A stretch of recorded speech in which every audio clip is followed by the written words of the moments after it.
Good morning dear student. आज हम गणित विषय का पहले अध्याय का अगला भाग पढ़ते हैं जो 1.3 के अंदर हमने पढ़ा था। उस प्रश्नावली के अंदर हमारा अगला प्रश्न जो है वो है कि दिखाइए कि 0.4777 डॉट डॉट डॉट को P बटे Q के रूप में व्यक्त किया जा सकता है जहां P व Q पूर्णांक है तथा Q नॉट इक्वल 0 है। अब प्रश्न क्या कह रहा है, देखो ये जो संख्या है हमारी 0.4777 को P बटे Q का मतलब परिमेय संख्या जिसको हम अंश बटे हर के रूप में लिख सकते हैं। क्या इस रूप में हम व्यक्त कर सकते हैं, यानी इस रूप में हम इसको लिख सकते हैं या नहीं लिख सकते, ये प्रश्न पूछ रहा है। जहां P और Q क्या है, पूर्णांक है। Q नॉट इक्वल क्या है, 0। अब देखेंगे इनमें अंक कौन सा अंक है बार बार आ रहा है। देखो हमने किसी भी संख्या में भाग दिया तो 4 तो आए, लेकिन उसके बाद में 7 की क्या हो रही है, पुनरावृत्ति हो रही है। 7 बार बार आ रहा है। क्या हो रहा है, 7 बार बार आ रहा है। इसका मतलब कौन सा अंक बार बार आ रहा है, 7। तो कितने अंकों की आवर्ती हो रही है, 1 अंक। क्योंकि इससे पहले हमने जब पढ़ा था कक्षा में तो वो पढ़ा था कि शांत दशमलव प्रसार और अशांत आवर्ती, यानी किसी भी संख्या का भाग पूरा जाता है तो शांत दशमलव प्रसार की स्थिति होती है और भाग अगर पुनरावृत्ति के रूप में चलता रहेगा तो वो अशांत आवर्ती होती है।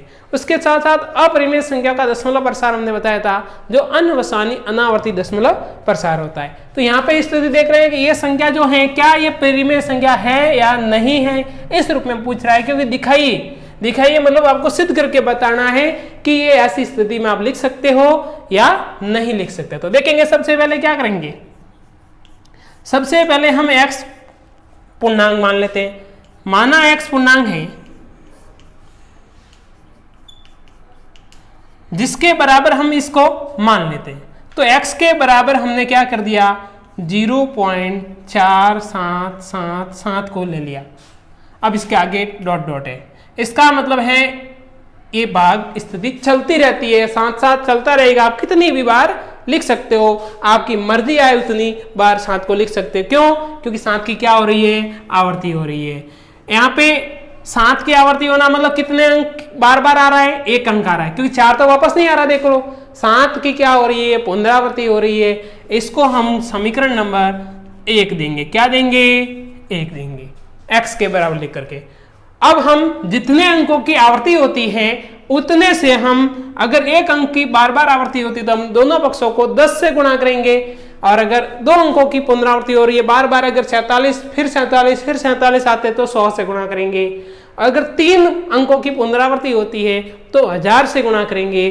फिर इससे भी अगर ज्यादा अंकों की पुनरावृत्ति होती है तो 10,000 लाख की जो गुणा की क्रिया होगी। तो हम यहाँ पे कौन सा अंक बार बार आ रहा है, 7। तो हम यहाँ दोनों पक्षों को किससे गुणा करेंगे, 10 से करेंगे। किससे करेंगे, 10 से।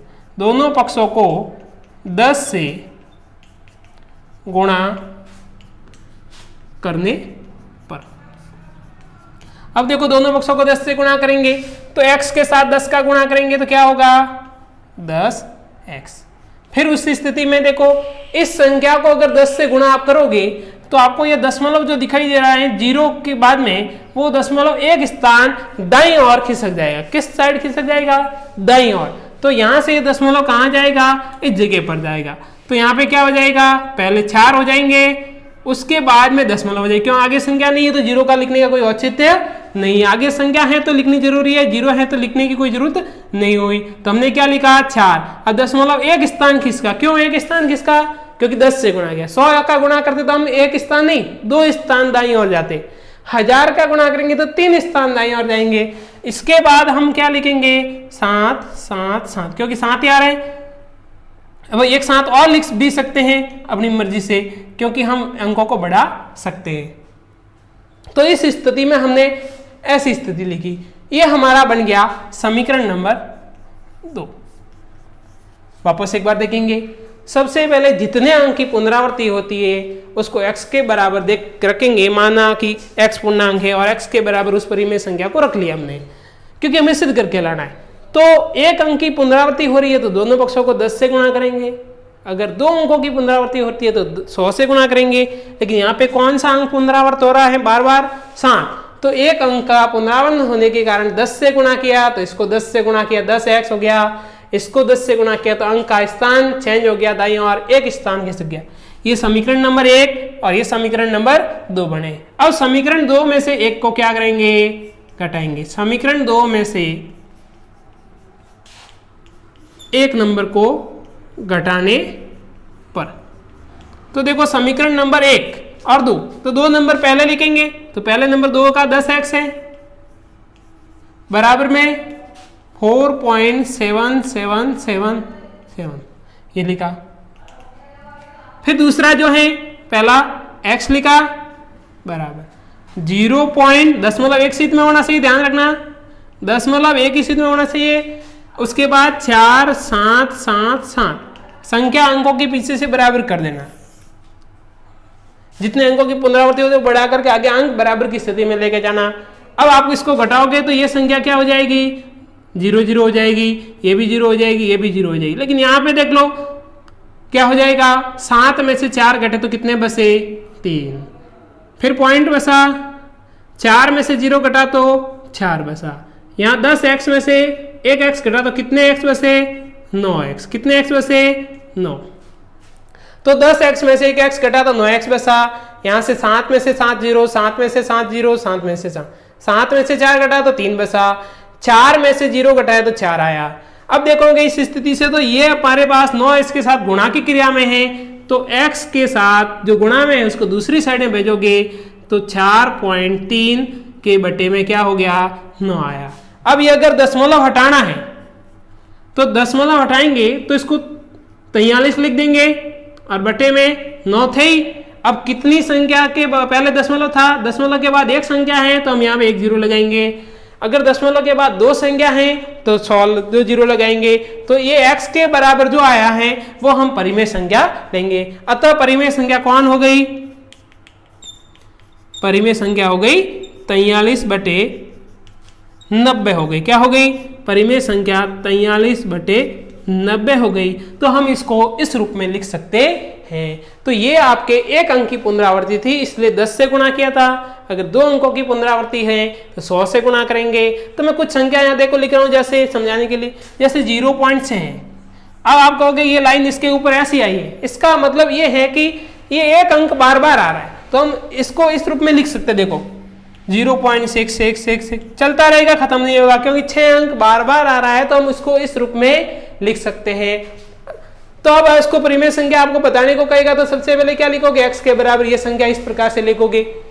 उसके बाद में आप कितने से गुणा करोगे, 10 से गुणा करोगे, क्योंकि एक अंक ही बार बार आ रहा है। देख लो, तो दोनों पक्षों को 10 से गुणा करोगे, फिर आप घटाओगे तो आपको जो x का मान आएगा वो परिमेय संख्या का रूप मिल जाएगा। उसी प्रकार से मान लीजिए 0.001 है और अब इसके ऊपर 2 अंकों के ऊपर पंक्ति बनी हुई है, देख लीजिए कितने अंकों की। तो हम इसको मतलब ये है कि 2 अंक बार बार आ रहा है, ये 0 बार बार नहीं आ रहा है, सिर्फ एक ये आ रहा है। तो इसको हम ऐसे लिखेंगे 0.001 01, फिर 01 01 ऐसे लिख सकते हैं, क्योंकि देखो ये अंक बार बार आ रहा है, तो बार बार आ रहा है। इस स्थिति में हम इसको लिख सकते हैं। कितने अंकों की पुनरावृत्ति हो रही है, 2 अंकों की। तो यहाँ पे जब हम गुणा की स्थिति में लेके काम करेंगे तो गुणा की स्थिति में कितने को लेंगे, 100 को लेंगे। क्यों, क्योंकि 2 अंकों की पुनरावृत्ति हो रही है। 2 अंकों की पुनरावृत्ति हो रही है तो कितने से गुणा करेंगे, 100 से गुणा करेंगे। 1 अंक की हो रही है तो 10 से, और 3 अंकों की होती है तो 1000 से गुणा करेंगे। तो इस प्रकार से हम बहुत सारे उदाहरण, जैसे मैंने मान लीजिए 3.5 लिखा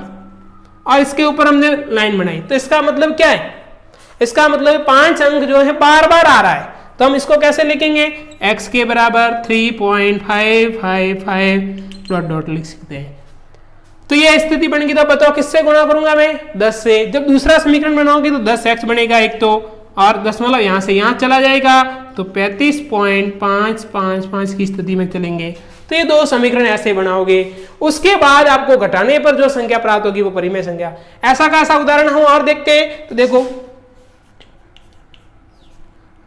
अब ये स्थिति मैंने लिए, तो क्या स्थिति बता रही है, कितने अंक आ रहे हैं, बार बार 2 अंक आ रहे हैं। तो हम सबसे पहले क्या लिखेंगे, x के बराबर 4.7।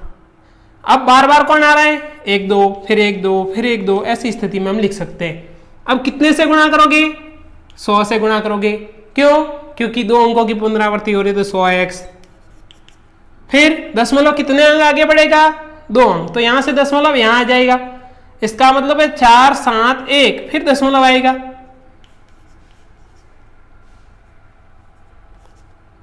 फिर 1 2, इस स्थिति में आपका प्रूफ हो जाएगा। फिर इनको आपस में सेकंड समीकरण में से फर्स्ट समीकरण को क्या करोगे, घटाओगे, और घटाओगे तो आपको जो संख्या क्या मिल जाएगी, परिमेय संख्या। तो इसमें एक बहुत महत्वपूर्ण सवाल था ये, इसमें किसी भी संख्या को हम परिमेय संख्या के रूप में व्यक्त कर सकते हैं या नहीं कर सकते हैं, कि कौन से अंक की पुनरावृत्ति हो रही है, कौन से अंक की पुनरावृत्ति नहीं हो रही है। तो ये 1.3 प्रश्नावली का एक सवाल था, इसको बहुत महत्वपूर्ण सवाल के रूप में देखते हैं, तो परीक्षा की दृष्टि से आपको मायने रखता है। तो आप परिमेय संख्या के अंदर मेन बात ये रखना है कि इस कौन सी रेखा के ऊपर लाइन बनी हुई है, और लाइन जो बनी हुई है उसको देखेंगे कि कितने अंक बार बार आ रहे हैं, उसको हम आवर्त अंक कहेंगे। तो ये हमारे कितने अंक यहाँ पे आवर्त हो रहे थे, 2 अंक। इसमें देखा तो हमने कितने अंक हो रहे थे आवर्त, 1 अंक हो रहा था। तो आपको जब समीकरण के अंदर गुणा करोगे तो 1 अंक की आवर्ती होने पर 10 से, 2 अंकों की आवर्ती होने पर 100 से, और 3 अंकों की आवर्ती होने पर 1000 से गुणा करेंगे। इससे पहले हमने क्या किया था, इससे पहले हमने जब दसवां प्रसार की स्थिति को जाना था, उससे पहले हमने संख्या रेखा के ऊपर अपरिमेय संख्या का निर्धारण किया था, परिमेय संख्या का निर्धारण किया था, और या 2 संख्याओं के बीच में परिमेय संख्या किस प्रकार से ज्ञात की जाती है वो हमने हल किया था। तो हम इन सवालों के बाद अगले स्टेप में बढ़ेंगे अगले क्लास में। तो इन सवालों की स्थिति को आप लिखोगे और सवाल हल करोगे। तो देखेंगे ये सवाल जो यहाँ से मैंने रफ किए हैं उनको मिटा देता हूँ, ताकि आपको ये सवाल व्यवस्थित रूप से लिखना है। ये सिर्फ समझाने की स्थिति की दृष्टि से थे।